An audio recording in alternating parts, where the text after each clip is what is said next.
মামি তার বাড়িতে আমাকে প্রায় আমন্ত্রণ জানাত যখন বাড়িতে কেউ থাকত না, যাতে একাকিত্ব কাটিয়ে আমরা দুজনে মিলে কিছু সুন্দর সময় কাটাতে পারি। একদিন আনন্দের সঙ্গে তার বাসায় গেলাম। যখন পৌঁছালাম সে তখন স্নান সেরে বাথরুম থেকে বের হচ্ছিল। তাকে দেখে আমি কিছুটা হতবাক হয়ে গেলাম। সে তোয়ালে জড়ানো অবস্থায় ছিল এবং তার শরীর তখনও ভেজা ছিল। মামিকে দেখতে অসম্ভব সুন্দর লাগছিল। আমি হঠাৎ একটু অপ্রস্তুত হয়ে গেলাম, তবে নিজেকে দ্রুত সামলে নিলাম। আমি নিলয়, আমার মামি দেখতে ছিল অসম্ভব সুন্দর। গায়ের রং ছিল ফর্সা, একটু স্বাস্থ্যবান, যা তাকে আরও বেশি সুন্দর করে তুলেছিল। তাকে দেখে মনে হতো না যে তার বয়স ৩০ বছর। আমি তাকে ফিসফিস করে জানালাম যে আমি আমার মামা রোহিত এর বাড়িতে থাকতে এসেছি। গ্রীষ্মের ছুটি চলছিল, আর আমার মা বাবা দুজনেই সরকারি চাকরিতে ছিলেন, তাই তাদের কাজের কারণে প্রায় অন্য শহরে যেতে হতো। এই সময়ও তারা কয়েকদিনের জন্য শহরের বাইরে যাচ্ছিলেন এবং ভাবলেন আমাকে আমার মামার বাড়িতে রেখে আসা ভালো হবে। আমার মামা শহরের প্রান্তে একটি পুরনো, সুন্দর এবং বড় বাড়িতে থাকতেন। সেই বাড়িতে সময় কাটাতে আমার খুব ভালো লাগত এবং এখানে আসার কথা শুনে আমি খুব খুশি হয়েছিলাম, কারণ মামির সাথেও আমি সময় কাটাতে পারব। আমি তার সঙ্গে থাকতে বেশ ভালোবাসতাম, কারণ তার বাড়িটি ছিল প্রশস্ত এবং পুরনো ধাঁচের, যা আমার খুব পছন্দের ছিল। যদিও আমি এখন বড় হয়ে গেছি এবং নিজের বাড়িতে একা থাকতে পারি, তবুও তার বাড়ির বিশেষ পরিবেশ আমাকে আকর্ষণ করত। আমার মামা মামি হাসি মুখে বলেছিলেন, সে এখনও ছোট, আমাদের সাথেই থাকুক, আমরা ভালোভাবে তার যত্ন নেব। বাবা প্রথমে রাজি ছিলেন না, কিন্তু মামা মামির অনুরোধে শেষ পর্যন্ত রাজি হলেন। আর আমি মনে মনে অনেক খুশি ছিলাম। আমার ইচ্ছা ছিল দাদার পুরনো বাড়িতে যাওয়ার, কারণ সেই বাড়িটির সাথে আমার অনেক স্মৃতি জড়িয়ে আছে। সেই বাড়িতে গেলে পুরনো দিনের কথা মনে পড়ে, যা আমাকে এক ধরনের শান্তি দেয়। আমার মামা মামি আমাকে দাদার বাড়িতে নিয়ে গিয়েছিলেন এবং সেখানে আমি আমার প্রিয় খাবারগুলো উপভোগ করতাম। সেই সময়ে আমি অনেক পুরনো স্মৃতি মনে করতাম, আর বাড়িটির নীরবতা আমাকে অন্যরকম স্বস্তি দিত। আমার মামা আমাকে পাশের বাগানে নিয়ে গিয়ে ক্রিকেট খেলাতেন। মামা প্রায় ৪ বছর আগে বিয়ে করেছিলেন। যখন আমার বয়স ১৩ ছিল, তখন মামিকে দেখে খুব খুশি হতাম, কারণ তিনি ছিলেন না শুধু সুন্দর, বরং তার স্বভাবও ছিল খুব মিষ্টি, যা আমার অনেক ভালো লাগত। যখন আমি প্রথম মামিকে দেখেছিলাম তখন থেকেই আমি মামিকে নিয়ে ভাবতে থাকি। বিয়ের পরে তার ব্যক্তিত্ব আরও আকর্ষণীয় হয়ে উঠেছিল, যা আমাকে মুগ্ধ করত। তিনি ঘর পরিষ্কার করছিলেন, আর আমি তার পাশে বসে কথা বলছিলাম। তার সাথে গল্প করতে আমার অনেক ভালো লাগে। একদিন মামি আমাকে জিজ্ঞেস করলেন, তুমি কি কলেজে যাও না? আমি হাসি মুখে বললাম, না মামি, সেমিস্টার শেষ, তাই ছুটিতে আছি। মামি হেসে বললেন, তাহলে তুমি বেশ মজা করছ। কয়েকদিন পর মামা জানালেন যে তিনি ২০ দিনের জন্য শহরে যাচ্ছেন, তবে আমাকে বাড়িতে থেকে যেতে বললেন। এতে আমি তার স্বভাব এবং জীবনযাত্রা সম্পর্কে আরও ভালোভাবে জানতে পারলাম। আমি না থাকলে হয়তো মামিকে তার সাথে নিয়ে যেত। আমি থাকার কারণে মামিকে আমার সাথে রেখে গেল, কারণ তারা এখনও আমাকে ছোট মনে করে। মামি প্রচুর চা পান করতেন এবং সবসময় খোলা দুধ দিয়ে চা বানাতেন, যা আমার কাছেও বেশ ভালো লাগত। একদিন আমি একটি গেম খেলছিলাম এবং খেয়াল করলাম মামি আমার পাশে বসে খেলা দেখছেন। তার উপস্থিতি আমাকে অবাক করল, তবে আমি খেলা চালিয়ে গেলাম। সন্ধ্যায় আমি মামির সঙ্গে কিছুক্ষণ বসে গল্প করলাম এবং এরপর থেকে আমাদের সম্পর্ক আরও গভীর হল। তার সাথে আমি অনেক বকবক করছিলাম। সেদিন আমি মামির রুমের দিকে গেলাম, কোনো বিশেষ উদ্দেশ্য ছিল না। কিছুক্ষণ পর আমি বিছানায় শুয়ে পড়লাম। একটু পরে ভাবলাম চা খেতে চাই, তাই মামিকে বললাম। তিনি হাসি মুখে বললেন, কেন নয়? আমি মাত্র ২ মিনিটে ফ্রেশ হয়ে আসছি। তিনি বাথরুমে চলে গেলেন, আর আমি সামনের লনে ফুলগুলো দেখতে থাকলাম। কিছুক্ষণ পরে মামি এসে চা নিয়ে এলেন, আর আমি তার দেয়া চায়ের কাপে চুমুক দিলাম। এদিকে আমি একটি ফুল হাতে নিলাম এবং মামিকে দিলাম। বললাম, আমার সব ইচ্ছা পূরণ হয়ে গেছে। তারপর বললাম, আমি সারাদিন বাসা থেকে একটু বিরক্ত হয়ে গেছি। মামি হেসে বললেন, ঠিক আছে, একটু চা খেয়ে মজা করো। মামির জীবন নিয়ে কথাবার্তা বলতে বলতে বুঝলাম, তার জীবনটা কেবল ঘরোয়া দায়িত্বের মধ্যেই সীমাবদ্ধ ছিল। কোথাও বেড়াতেও যেত না। রাতের খাবার শেষ করার পর আমি একটি মুভি দেখতে বসলাম, আর মামি এসে আমার পাশে বসে মুভি দেখতে লাগলেন। আমি বারবার মামির দিকে তাকিয়ে থাকতাম। যখন মুভি চলছিল, মামি বললেন, তুমি কি ধরনের সিনেমা পছন্দ করো?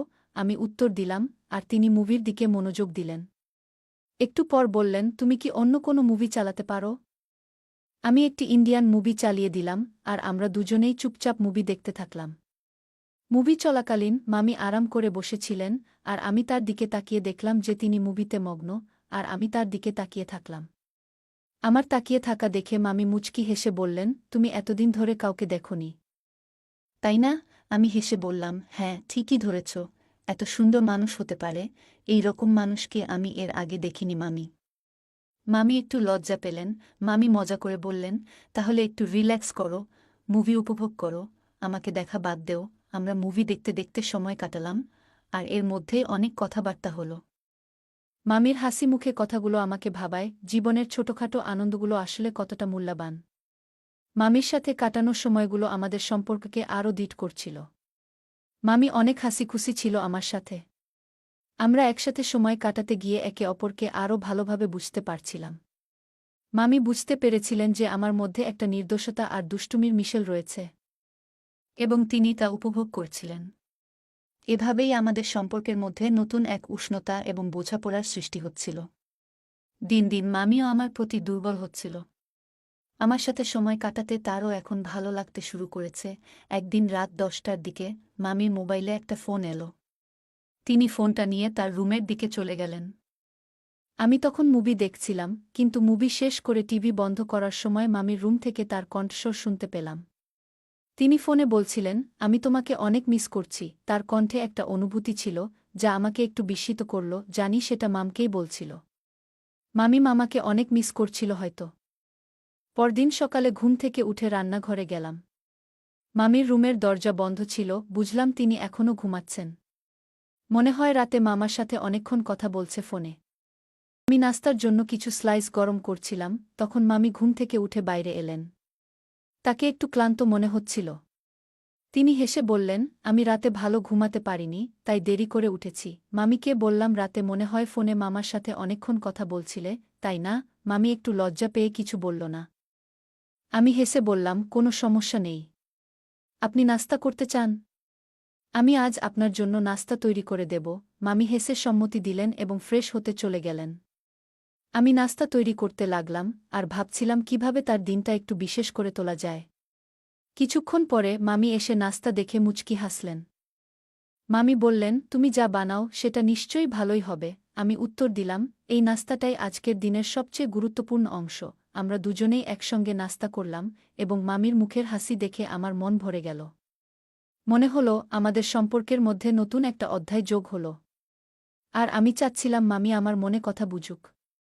তাকে আমি অসম্ভব ভালোবাসিতে শুরু করেছি। তাই এখন আমি তার সাথে অনেক সময় কাটাই। মামি মুচকি হেসে আমার মাথায় হাত বুলিয়ে বললেন, তুমিও কি এখনকার ছেলেদের মতো একটু বেপরোয়া হয়ে গেছ? তারপর তিনি হালকা করে আমার গালে চাপ দিয়ে বললেন, আরামে বসে নাস্তা করো। মামি আমাকে ধন্যবাদ জানিয়ে বললেন, চলো বন্ধুত্ব করি। আজকের নাস্তাটা বেশ মজার হয়েছে। আমি হেসে বললাম, তাহলে কি আমরা বন্ধুত্ব করলাম? মামির মৃদু হাসি দিয়ে আমার গালে চিমটি কেটে বললেন, তুমি তো আমার বন্ধু। আমি যেন বিশ্বাস করতে পারছিলাম না। আমি হেসে বললাম, বন্ধুত্ব তো হলো, কিন্তু মামি। চিমটি কাটা কিন্তু খুবই বেয়াদবি। মামির হাসি আরও চওড়া হল এবং তিনি মজা করে আমার কানের দিকে হাত বাড়ালেন। আমি আরেকটু দূরে সরে গেলাম আর মামি মজা করতে করতে দৌড়ে পালালেন। আমি তাকে থামাতে চাইলে তিনি একেবারে সামনে এসে চেয়ারে বসে পড়লেন। আমি কাছে গিয়ে বললাম, মামি, হঠাৎ কি হলো? তিনি দাঁড়িয়ে এসে আমার 2 কান স্পর্শ করে আবারও হেসে বললেন, তোমার কাছ থেকে কোনো ভালোবাসা আশা করি না, কিন্তু তুমি বেশ মজার। আমি হেসে বললাম, আচ্ছা, আমি চেঞ্জ করতে যাচ্ছি, হয়তো কেউ আমাকে পছন্দ করবে। মামি হাসতে হাসতে আমার কোমরে হালকা করে চড় দিয়ে বললেন, জীবনে একটু রং থাকা দরকার, বুঝেছ? তার কথার পর আমি একটু লজ্জা পেয়ে ভিতরে চলে গেলাম। মামি বাজারে যাবে আমাকে নিয়ে এত সকালে। তাই কিছুক্ষণ পর আমি রুম থেকে বের হয়ে সোফায় বসে টিভি দেখতে শুরু করলাম। তখন আন্টি রেডি হয়ে বাইরে এলেন। তার উপস্থিতি যেন পুরো ঘরটা আলোকিত করে তুলল। আমি একটু থমকে গিয়ে তাকালাম, তাকে সসম্ভব সুন্দর লাগছিল। আর তিনি আমার দিকেও তাকিয়ে বললেন, কি হলো? তুমি কি কিছু ভাবছ? আমি মৃদু হাসি দিয়ে বললাম, না না, কিছু না। মামি, তুমি কি কারো বিশেষ বন্ধু? তিনি হাসতে হাসতে বললেন, তুমি কি বলছ? কিছু না, আমি তো তোমার মতো মজার একজন বন্ধুর সাথে সময় কাটাতে চাই। তুমি তো অনেক কিছু বলছ। আমি একটু হাসতে হাসতে মামির দিকে তাকিয়ে বললাম, শহরে তো হাজারো মজার জিনিস আছে, কিন্তু মামি এত সকালে বাজারের দোকান খুলবে? তিনি মুচকি হেসে বললেন, তুমি ঠিকই বলছ, বাইরে গেলে লোকে তাকিয়ে থাকবে। আমি একটু লাজুকভাবে মাথা নিচু করে বললাম, আচ্ছা, তুমি কি আমার সাথে মজা করছ? মামি হেসে উত্তর দিলেন, না না, এমন কিছু না, একটু থেমে। মামি আমার দিকে তাকিয়ে বললেন, তোমার কি সত্যিই কোনো বিশেষ বন্ধু নেই? আমি একটু ভেবে বললাম, এখনও কাউকে পাইনি, কিন্তু যদি পাই, ওকে আমার জীবনের অংশ বানাবো। মামি হেসে বললেন, তুমি খুব সৎ ছেলে। আমি হেসে বললাম, তাহলে তুমি থামবে না, তাই না? মামি বললেন, দুধ শেষ হয়ে গেছে, বাজার থেকে আনতে হবে। আমি মাথা নেড়ে বললাম, ঠিক আছে, আমি একটু ফ্রেশ হয়ে আসছি। আমাদের সম্পর্কের দিনগুলো যেন নতুন রং পাচ্ছিল, মামির সাথে কাটানোর সময়টা যেন অন্যরকম কিছু হয়ে দাঁড়িয়েছিল, আমাদের মধ্যে একটা সতেজতা এবং ভালো বোঝাপড়া তৈরি হচ্ছিল। কিন্তু একদিন হঠাৎ করে সবকিছু বদলে গেল। যখন আমি রুমে ঢুকলাম, সেখানে যা দেখলাম তা আমাকে হতভম্ব করে দিল। আমার চোখের সামনে যা ঘটছিল তা এতটাই অপ্রত্যাশিত ছিল যে আমি কিছুক্ষণ থমকে দাঁড়িয়ে রইলাম। মামি কিছুটা বিব্রত হয়ে আমার দিকে তাকালেন, আর আমি লজ্জায় মুখ নিচু করে ফেললাম। আন্টি এসে আমার কাঁধে হাত রেখে বললেন, কিছু মনে করো না, এটা ছিল শুধুমাত্র একটা ভুল বোঝাবুঝি। আমি একটু মাথা নিচু করে বললাম, তুমি কি মনে করো আমি তোমাকে ভুল বুঝব? তিনি হেসে বললেন, না না, এই মুহূর্তগুলো আমাদের সম্পর্ককে একটু নতুন করে বুঝতে শিখিয়েছিল। তবে আমি অনুভব করলাম যে আমাদের মধ্যে যে ভালোবাসা ছিল তা কোনো বিশেষ উদ্দেশ্যে নয়, বরং তা ছিল শুধুমাত্র বন্ধুত্বের একটি সরল বহিঃপ্রকাশ। কিন্তু মামি গভীরভাবে নিঃশ্বাস নিয়ে আমার দিকে তাকালেন, যেন কিছু বলার চেষ্টা করছেন। আমি একটু থেমে বললাম, কিন্তু তুমি আমাকে কিছুক্ষণ থাকতে দাও না? মামির মুখে একটি নাজুক অবস্থা ফুটে উঠল। তিনি তার বিছানায় বসে আমার দিকে তাকিয়ে মৃদু স্বরে বললেন, শান্ত, তুমি যা করছ তার জন্য ধন্যবাদ দিতে হবে। মামির কথায় একটা গভীর অনুভূতি ছিল, এবং আমি বুঝতে পারছিলাম যে তিনি মুহূর্তটিকে গুরুত্ব দিয়ে নিচ্ছেন। তার চোখে কিছু দুশ্চিন্তা ছিল, যা দেখিয়ে দিচ্ছিল যে তিনি নিজেকে বোঝার এবং মেনে নেওয়ার জন্য লড়াই করছেন। আমি মাথা নেড়ে বললাম, ঠিক আছে মামি, তুমি একটু বিশ্রাম করো। এরপর আমি আমার রুমে ফিরে এলাম, কিন্তু মনে হলো মামি অনুভূতিতে কিছু একটা ছিল যা তাকে বিভ্রান্ত করছিল।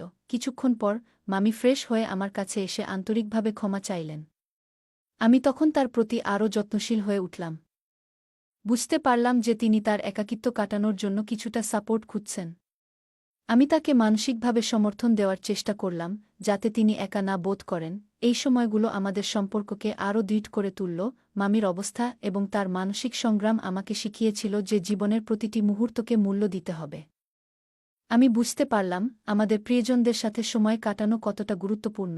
যখন আমার মা ও বাবা বাড়ি ফিরে এলেন, তখন আমি উপলব্ধি করলাম যে এই অভিজ্ঞতাটি আমার হৃদয়ে চিরকালের জন্য গেঁথে থাকবে। জীবনে সুখী থাকা এবং সম্পর্কের আসল মূল্য হল একে অপরের পাশে থাকা, ভালোমন্দ সময়ে সম্পর্ক বজায় রাখা। গল্পটা কেমন লাগলো জানাতে ভুলবে না। আরও মজার মজার রোমান্টিক গল্প শুনতে চাইলে ভিডিওটি লাইক, শেয়ার এবং চ্যানেলটি সাবস্ক্রাইব করতে এবং বেল আইকনটি ক্লিক করতে ভুলবে না। ধন্যবাদ।